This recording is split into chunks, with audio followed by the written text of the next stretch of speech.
Assalamualaikum warahmatullahi wabarakatuh. Teman-teman teknisi rumahan, kali ini saya akan berbagi tutorial tentang bagaimana cara mengganti LCD. Kali ini LCD yang saya akan ganti adalah merek handphone Oppo F5 Pro.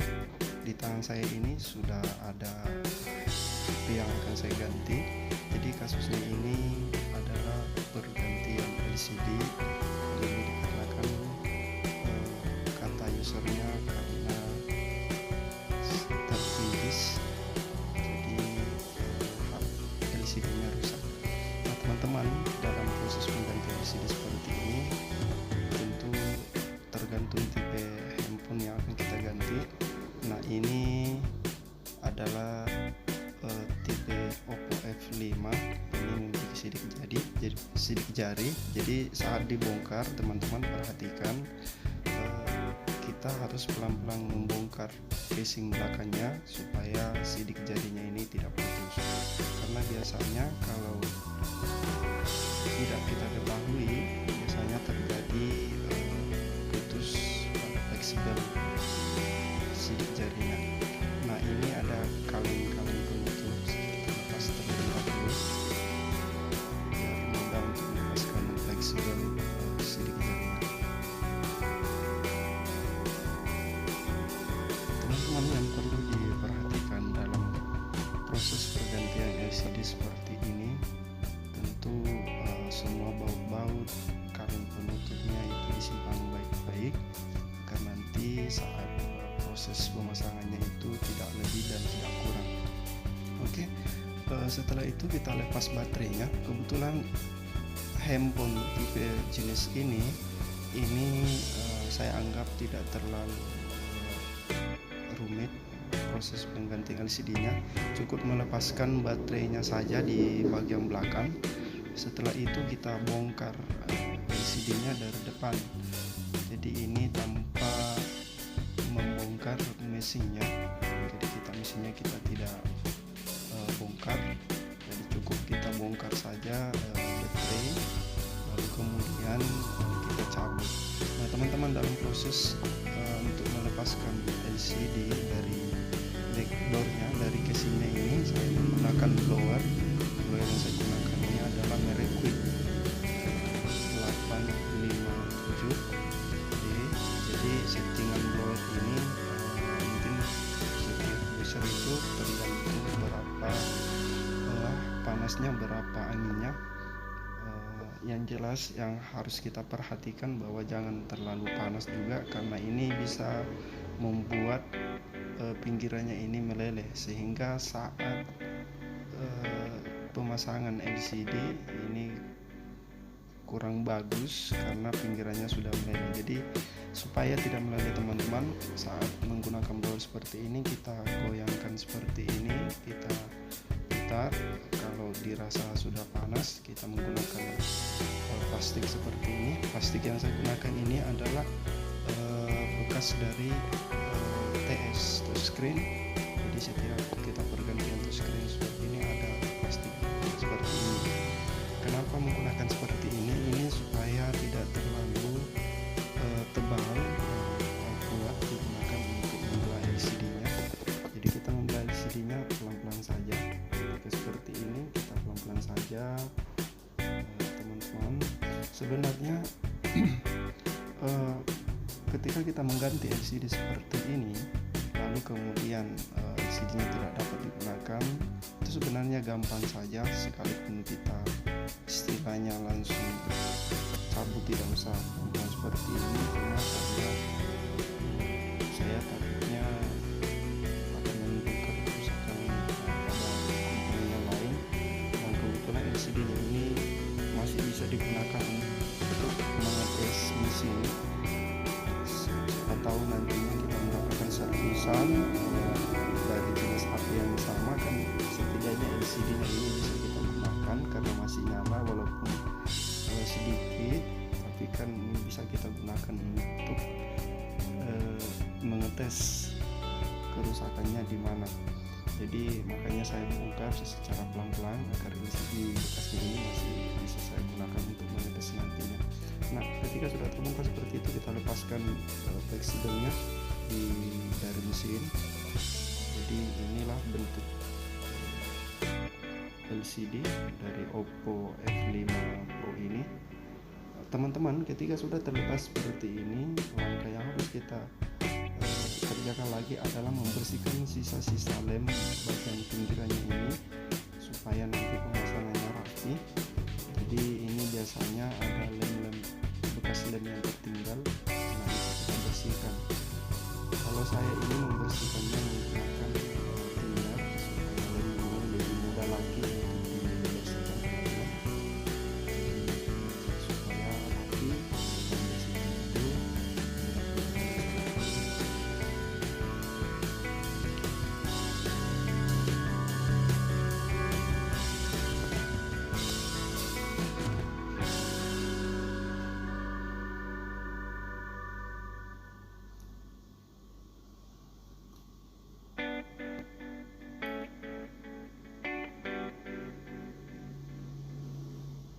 Jadi teman-teman, proses pembersihannya seperti ini juga memang ya agak lama. Kalau kita ingin mendapatkan hasil yang bagus, tentu kita harus membersihkan betul-betul sampai bersih supaya nanti proses pemasangan LCD barunya ini bisa mulus, bisa rapi.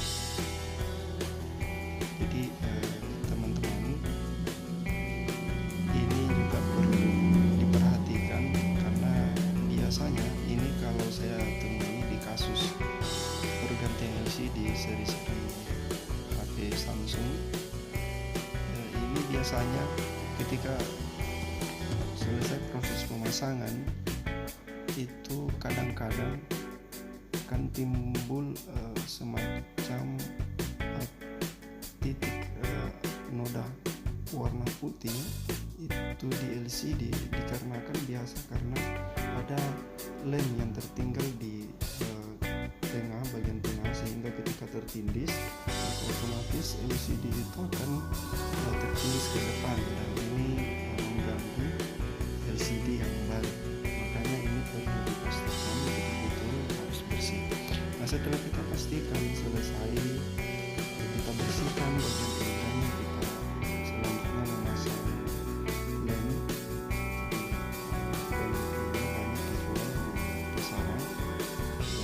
Khusus LCD, teman-teman bisa cari di marketplace ataupun toko spare part terdekat di alamat kita masing-masing.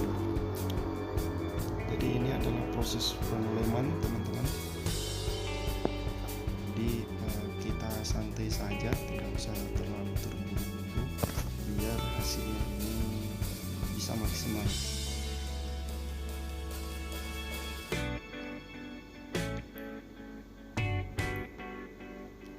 Oke teman-teman, setelah proses pengeleman selesai, selanjutnya kita rapikan terlebih dahulu, kemudian kita akan pasang LCD-nya. Khusus HP ini saya menggunakan tidak serumit jenis HP tertentu, karena ini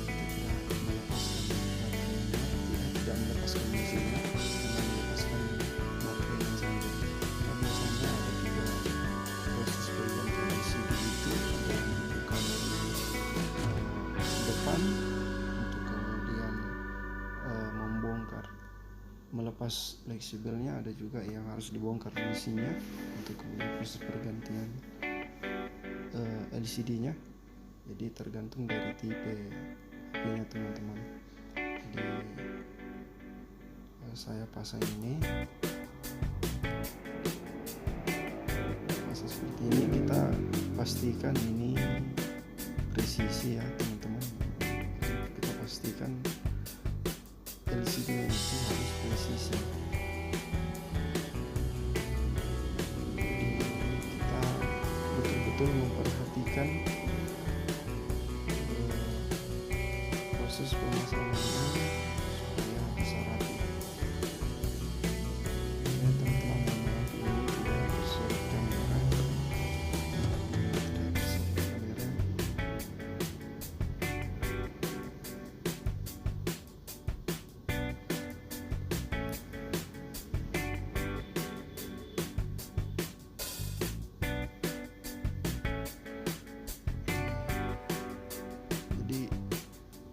setelah kita pastikan presisi di depan, langkah selanjutnya adalah kita pasang fleksibelnya di belakang, dan kemudian kita pasang baterainya.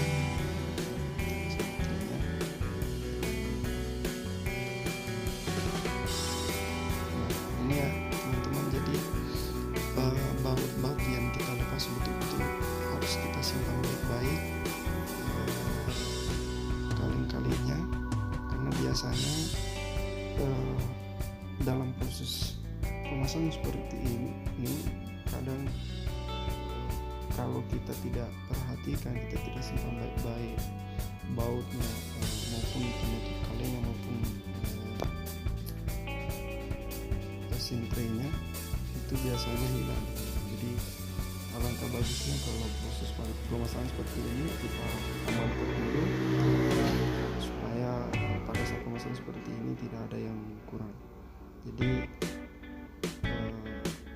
selanjutnya ini adalah saya pasang fleksibel sidik jarinya. Proses pemasangan fleksibel sidik jari. Jadi kalau kita ini teknisi pemula, biasanya memang yang masih perlu banyak belajar, sehingga proses-proses yang istilahnya bisa mengakibatkan kerusakan atau seperti PCB-nya pecah atau fleksibelnya robek, itu bisa diminimalisir. Jadi teman-teman betul-betul kita santai saja, tidak usah terburu-buru.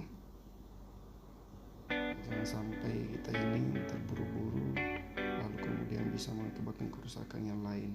Nah, setelah pemasangan fleksibel seperti ini, kita pasang baterainya. Jadi kita pasang baterainya teman-teman seperti ini, lalu kemudian kita pasang konektor baterai. Setelah itu kita pasang kali-kali penutup konektor baterai,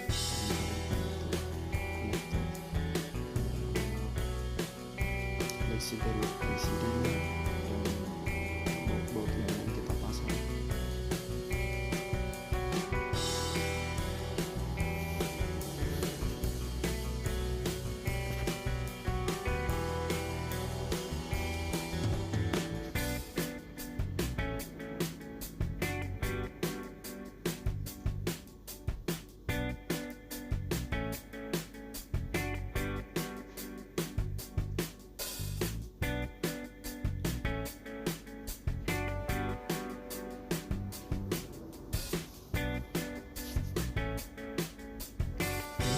Setelah proses pemasangan selesai,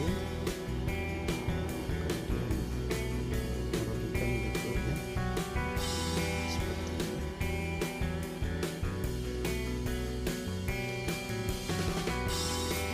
Intinya dalam proses pemasangan LCD, teman-teman yang perlu harus diperhatikan adalah sebelum pemasangan kita cek terlebih dahulu LCD-nya, baik itu di fleksibelnya ataupun keretakan di LCD-nya. Yang kedua, ya ini sudah ya, ternyata HP-nya dalam keadaan lowbat teman-teman. Pas ketika saya ingatkan itu hanya muncul logo baterai, jadi HP-nya. Nah, kebetulan pada pemasangan kali ini sekaligus saya memberikan touchscreen gratis, jadi sekaligus saya pasangkan touchscreen supaya LCD-nya lebih bagus lagi, lebih aman lagi. Jadi mengenai pemasangan touchscreen seperti ini, saya kira setiap teknisi itu memiliki cara masing-masing bagaimana ya istilahnya menjaga konsumennya, menjaga memberikan pelayanan yang bagus, bisa kembali ke kita ketika nanti ada servisan HP yang lain. Oke teman-teman, ini saya sekaligus adalah pemasangan touchscreen-nya. Jadi pemasangan touchscreen seperti ini juga ya perlu latihan, perlu ketelitian juga, karena ini biasanya kalau tidak bagus ini akan menimbulkan gelembung-gelembung di antara touchscreen dengan kaca LCD seperti yang saya lakukan ini. Pemasangannya hati-hati sehingga ini gelembung-gelembung tapi tentu ini bisa kita atasi. Cuma ini memang perlu waktu saja, terburu-buru biar ini bisa maksimal. Kayak ini ada rongga, ini rongga udara ini teman-teman di antara LCD dengan touchscreen dengan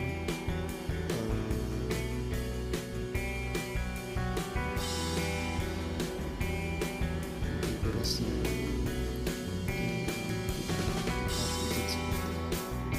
kita dorong ke samping,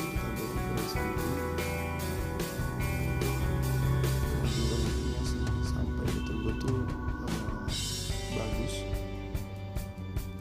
Jadi inilah dunia teknisi, dimana kita masih perlu banyak belajar, masih perlu banyak latihan. Jadi menjadi seorang teknisi seperti ini tidaklah semudah yang kita bayangkan. Mungkin teman-teman yang dilihat seperti ini hanyalah salah satu dari sedikit keberhasilan, tapi sesungguhnya kadang-kadang kita ini teknisi banyak mengalami kendala juga di lapangan pada saat proses servis HP seperti ini. Jadi teman-teman ketika ingin memasang LCD sendiri sekarang ini alhamdulillah banyak tutorial, banyak channel-channel yang berbagi tentang bagaimana proses pemasangan LCD yang baik dan benar. Mungkin inilah salah satu tujuan saya berbagi kepada teman-teman atau ada yang ingin memasang LCD sendiri di rumah. Ini adalah salah satu tutorial yang saya kira full tutorial, tidak ada yang skip. Jadi mungkin sekian teman-teman yang bisa saya bagi, yang bisa saya sampaikan pada kesempatan kali ini. Jangan lupa di subscribe dan like. Mudah-mudahan channel ini seterusnya dapat membantu, dapat berkembang, dapat maju.